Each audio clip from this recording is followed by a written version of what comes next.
انا فرحانه جدا النهارده بمناسبه عيد الاضحى.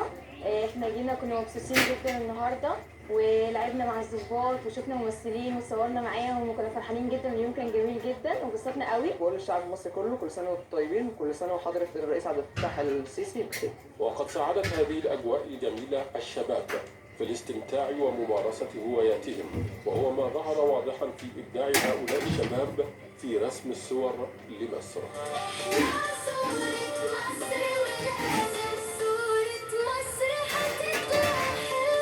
ماما انتصار، انا كنت سعيده جدا ان انا برسم حضرتك النهارده، وبجد شكرا جدا لحضرتك على اهتمامك بالاطفال وكل اللي بتعمليه معانا واهتمامك بينا في مبادره الجيل الجديد اللي خلت لاحلامنا مكان وخلتنا نحس ان بلدنا بتهتم بينا.